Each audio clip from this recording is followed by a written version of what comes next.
I want to go back to land. Something else you brought up in your story after the buildings Mhm. is land. I've never purchased raw land other than a city lot one time, which I flipped quickly. But land's never been a thing for me. So what is it about land that's exciting? Is it because you can buy it? I don't know. Tell me about buying land. I've never done it. Yeah, okay, so I'll just take it back to the 80s because that's where I Yeah. found land. Is with land, okay, so I'm like 25, 26, and I decided I'm going to start building. I have a general building contractor's license and a C6 millwork license. So I start buying some lots at an area around a little lake called Lake Elizabeth, maybe 15, 20 minutes away from home. And I'm buying these lots up and I realize, hey, I can make some deals, and I do what I do to make deals. So I'm buying lots on average for $10,000 a lot, Hmm. and pretty soon maybe about almost 20. Then I took a partner. Then I almost had 60 between Oh, us. wow. And then I started building homes, and I would build a home. Back then it was easier to get it done, but on a 1,700 square foot home, I could make about $70,000, which is a lot on a $170,000 sale. It was Yeah. but really I was making 50. It's because I was buying the lot right. I was buying the lot for 20 under market. And so, I built one house and I made, whatever, 70 grand. And I got another one going, another one going. And then, but I'd accumulated so many lots. I go, I'm never going to build all these houses.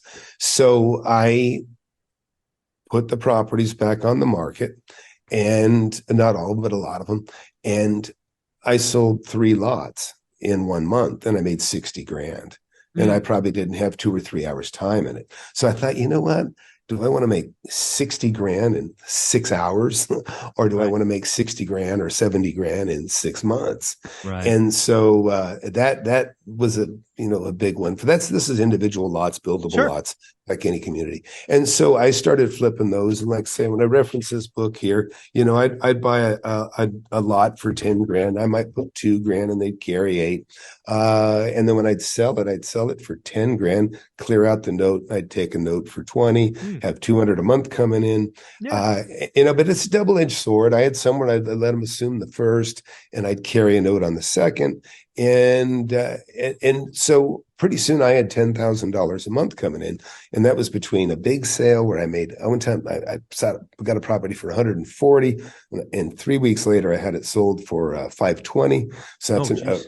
after agents. This is that was the last deal I did in my little book here, and I made that deal in 1989, Mm. and I closed it, resold it in 1990, and now I had a note for 2,000. No, I'm sorry, 295,000. I had $2,495 a month coming in, or 2,450 a month coming in, 10% interest again, and they went belly up about Mm. 2 or 3 years later.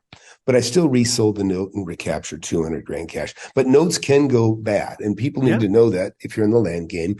Uh, you know, Values can drop. In fact, you see this little license, or not license plate, this little private property sign Yep. Hmm. that was nailed on the fence of 80 acres that I bought. And what's significant, and it's a milestone, it's first property that I lost money on. Oh. I paid $320,000 for it. Me and a buddy each put $50,000 in it. And then we paid on it, and then the economy got really bad. And it was really bad in that area.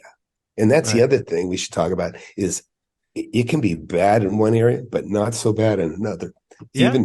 It can be a devastating here, but like I was saying earlier, even like where I'm at in Austin, and I'm lucky at the moment, anyways.